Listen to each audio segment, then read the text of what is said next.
با برنامه خبری و تحلیلی اخبار آزادی خوش آمدید. من مومین احمدی با همکارانم خبرهای تاجیکستان و جهان را خلاصه میکنیم. امروز 1 فوریه است. سرخط خبرها: ده‌ها راننده تاجیک در مرز تاجیکستان با ازبکستان درماندند. مشکل را در بالا رفتن نرخ رخصتنامه ورود به کشور همسایه می‌دانند. نمیگیریم افتاسیم. قیمت برای چی میگیریم؟ توغری نگیرد چیکار میکنیم؟ وزیر تاجیک سبب‌های محدودیت یا لیمیت نیروی برق در کشور را گفت. یکی از آنها به گفته وزیر تغییر اقلیم است. بارش شد قریب که 95% نسبت سال گذشته کم شدگی. در تاجیکستان سال گذشته یک بیماری خطرناک حیوانات به 10 نفر سرایت کرده است. 10 ماشین بارکش در گذرگاه مرزی فاتح آباد آیبک مرزی تاجیکستان و ازبکستان بند ماندند. رانندگان میگویند از آنها برای دریافت رخصتنامه عبور مبلغی بیشتر خواستند و تا آن را پرداخت نکنند برایشان اجازه رفتن به کشور همسایه را نمیدهند. همکار ما فرزان محمدی به مرز رفت و با رانندگان و مقامات صحبت کرد. راننده های نقلیات بارکش میگن هر دفعه با میانروی شرکت های بارکشان رخصتنامه یک دفعینه ورود به جمهوری ازبکستان را میخریدند. در سال نو این رخصتنامه کمچین شده و نرخش مایه اساسی ناراضگی راننده ها شده است. ما با امید بودیم که همین سال نو دزوال نو میبرد، همه با امید بود که با سال ارزانی میشد میریم گفته، لیکن برعکس زیاد شده ارزانه.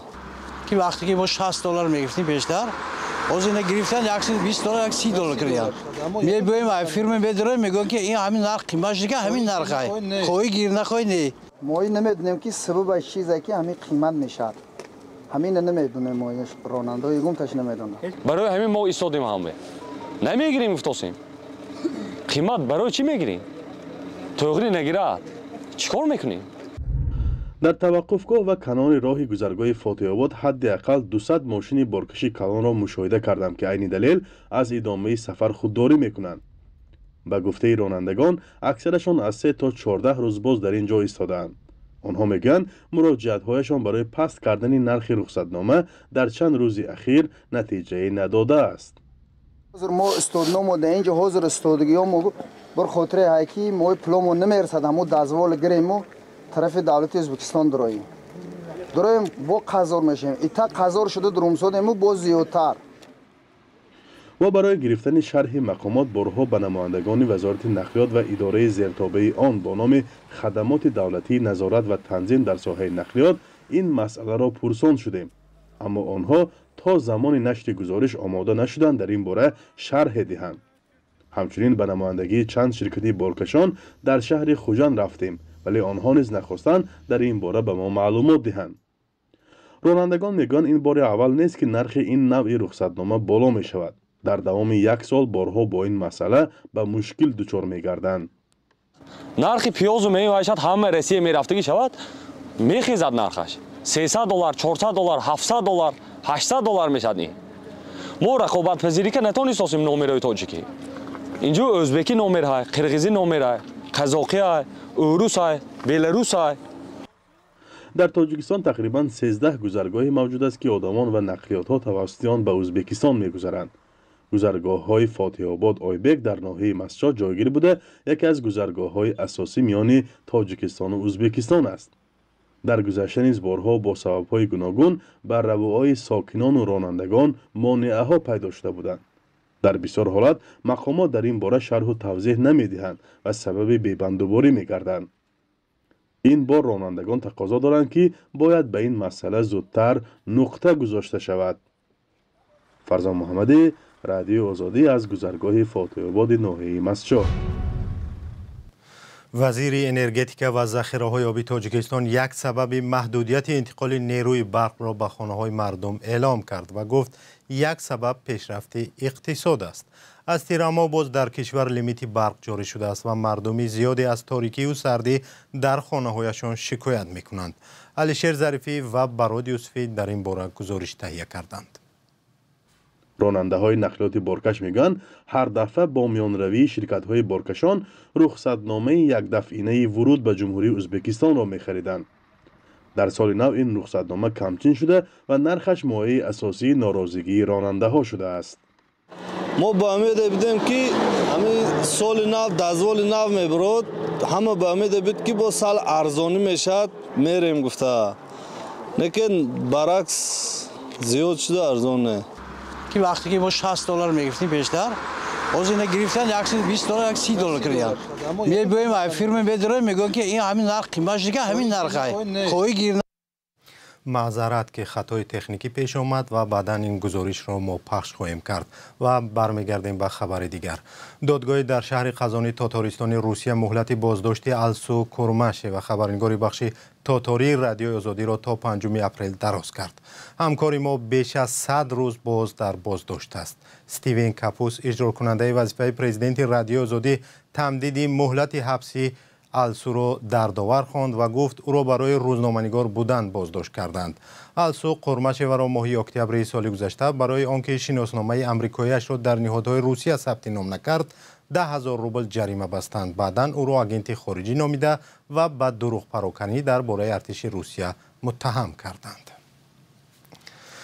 در نشست در ژنو وضع زنان تاجیک را بررسی کردند که قانون به آنها چی حق داده است اما در اصل چی سرنوشت دارند.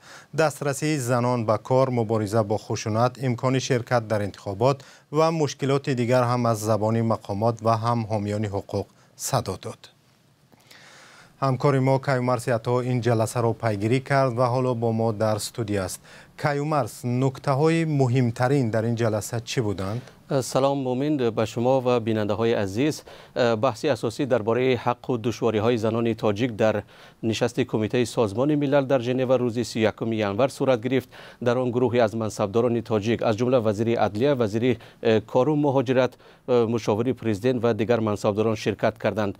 مقامات تاجیکستان بیشتر از پیشرفت‌ها میگفتند، مثلا قبول قانون ضد خشونت خانوادگی، افزایش معاش، حضور بیشتر دختران در دانشگاه‌ها، افزایش زنان صاحبکار و مبارزه با قاچاق انسانات دلیل می آوردند. ولی اعضای کمیته ضد تبعیض زنان به نمایندگان تاجیکستان چند سوال وزنین هم دادند، مثلا از حبس ژورنالیست و حامی حقوق الفت خانم محمدشایوه و دسترسی او و دیگران به مرافعه‌های عادلانه پرسیدند. در جواب ما دیدیم که عبدالرحمن علمشاهزاده معاون اول وزیر امور داخلی گفت که او گویا توسط شبکه‌های اجتماعی مردم را به بی‌نظمی دعوت کرده است. اگر به یاد داشته باشید مومن، الفت خانم محمدشایوه سال 2022 همگی چند ساعت پیش از بازداشتش گفته بود که هیچ جنایت نکرده است و یگان گناه هم ندارد، اما دادگاه او را به 21 سال زندان محکوم کرد. کیومرث، درباره مبارزه با خشونت در عائله هم بحث صورت گرفت. طرف‌ها چی گفتند و چی شنیدند؟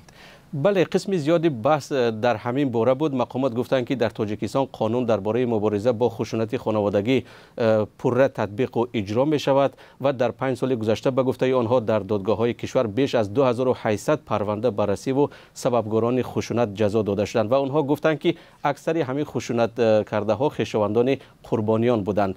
این نکته رو هم باید گویم که روز 29 ژانویه یعنی پیش از برآمد مقامات، نمایندگان سازمان‌های اجتماعی تاجیکستان هم در جلسه دید خود را به وضعیت زنان در کشور بیان کردند. مثلا آنها گفتند که در تاجیکستان شمار پناهگاه‌ها برای زنان خشونت دیده بسیار بسیار کم است. یک تاکید دیگر این بود که با وجود چاره‌هایی که برای حضور زنان در اداره‌های دولتی دوام 20 سال اخیر گرفته شدند، تا حال در هیچ یکی از ساختارهای دولتی از مقامات حضور 30% زنان تامین نشده است. تشکر. همکارم کیومرث عطا بود با مهمترین نکته‌های جلسه سازمان ملل در ژنو که وضع زنان تاجیک را بررسی نمود. سال گذشته در تاجیکستان 10 نفر به یک بیماری خطرناک گرفتار شدند که از حیوان سرایت می‌کند و در صورت سری وقت معالجه نکردن انسان را می‌کشد. مقامات رسمی دیروز ضمن یک نشست خبری درباره سرایت بیماری سوختنی به 80 نفر سخن گفتند و آمار دیگری را هم درباره سرایت بیماری‌های حیوانات به انسان آوردند. برای یوسفی هم در این نشست خبری اشتراک کرد. سال گذشته 4 نفر از بیماری هوری حیوانات فوتیده است. این آمار را مسئولان در نشست خبری کمیته امنیت عضوقواری اعلام کردند. با گفته آنها 34 مورد سیرایت‌شوی حیوانات به بیماری هوری ثبت شده است که باعث ایجاد خطر به اطرافیان شده است. مسئولان این کمیته از دیگر موردهای گرفتارشوی حیوانات به مریضی‌های سیرایتی صحبت کردند. 14 حالت برانگیزه بیماری سوختنی رو معاین نمودیم در بین یعنی موادهای از حیوانات و در بین آدمان زیاده از 80 حالتی به قیدگیری بیماری سوختنی در بین آدمان به قید گرفته شده بود. کمیته امنیت عضوقواری بیشتر از 700 مورد سیرایت‌شوی حیوانات به مریضی بروسلوز را ثبت کرده است که باعث سیرایت‌شوی نزدیک 600 نفر آدمان به مریضی بغمدر شده است. انتهای تابستان سال گذشته در نواحی ولایت ختلان مریضی سیرایتی میان چاروا خروج کرد که سبب تلفات چارواهای ساکنان شده است. و همش کسل شدن. دیگر واکسین نگذاروندن. 5 تا کسل یا شمولش یا شتوسی. ولی مسئولان کمیته امنیت عضوقواری میگویند برای پیشگیری از خروج مریضی‌های سیرایتی میان حیوانات و پرنده‌ها سنجش و آزمایش گذرانیده تعداد مواد امکانی حیوانات به منطقه ها رسانیده‌اند. با مبلغ عمومی 4,238,844 سومانی موادهای بایطوری واکسین‌ها بر ضد بیماری‌های سوختنی، هوری، وبای سومدار، بروسلوز دسترس کرده شده. در سالهای گذشته در بعضی گوشه‌های تاجیکستان موردهای گرفتاری چارواهای خانگی به سومدرد و سوختنی یک مریضی خطرناک به قید گرفته شده است. مقامات میگویند سالهای اخیر بسیاری از ساکنان با امید صرفه پول به گاو و گوسفندان خود واکسن نمیزنند و آنها را در برابر خطر بیماری‌های سیرایتی آسیب پذیر میکنند. ساکنان میگویند نه همیشه امکان دسترس نمودن واکسن را دارند. بنا به آمار رسمی در تاجیکستان بیش از 2,300,000 چاروای کلان و بیش از 5 میلیون چاروای خرد وجود دارد. چاروداری یکی از شغل‌های اساسی ساکنان دهات و منبع درآمد عائله‌های زیادی است. مقامات گفتند که برای پولی که هنگام عبور یک ماشین گرانوزن در ناحیه واسه شکسته بود 1 میلیون سومانی ضرور است. نوار عبوری ماشین گرانوزن و شکستن این پول در شبکه‌های اجتماعی نشر شد و کاربران زیادی نوشتند که رانندگان با استفاده از ساختارهای فساد زده از معیار بیشتر بار میکشند و راه و پل‌ها را خراب میکنند. همکارم محمود جان رحمتزاده در این باره گزارش دارد. اداره راهسازی منطقه کلاب آسیبی رسیده به پل دهه حسن قربانی ناحیه واسه را شمرد و میگوید برای بازسازی آن تا 1 میلیون سومانی ضرور است. در صورت پیدا شدن این مقدار مبلغ پل بازسازی خواهد شد. اما در اداره راهسازی منطقه دقیق نگفتند که چنین سرمایه از کجا دریافت و بازسازی پل کی شروع خواهد شد. وزارت نقلیات اومده و دیدن توپاگا خلاصه‌های خود را پیشنهاد میکنند و یا باید چی گفته زیاده از 1 میلیون پول در کار که برای برقرار کردن همون پولی روز 4 شکستگی. پل روز 4 ینور هنگام گذشتن یک ماشین گرانوزن از بالای آن دو نیمه شد. وزیر نقلیات در یک جلسه از شکستن پل سخت انتقاد کرد. وی گفت که بنابر سنجش آن ماشین قریب 52 تن بار داشته است. اما در منطقه کلاب برعکس گفته های عظیم ابراهیم گفتند که ماشین نه 52 تن بار بلکه 40 تن بار را می برد. صاحبکاری که شغل طبیعی رو میکشید وزن خودش را معین کردیم 40 تن معین شد. 40 تن معین کردیم و حجت را پیشنهاد کردیم با در بررسی قرار داره. با شکست پل راه اساسی و نزدیکی ساکنان دهه حسن قربانی از بین رفت. حالا حرکت نقلیات در آن پر قطع شده است. افرادی که میخواهند تا شاهراه برایند باید از این مسیر پیاده گذرند. ساکنان میگویند انتظاری بیهوده است و به کندن پل سر کرده اند. آنها میگویند مجبورند خودشان این پل را برقرار کنند. مثل دهه حسن قربانی ناحیه واسه 4 پل دیگر در منطقه نیاز به تعمیر و ترمیمند. ولی برای این مبلغ جدا نشده است. محمود جان رحمتزاده، آزادی، کلاب.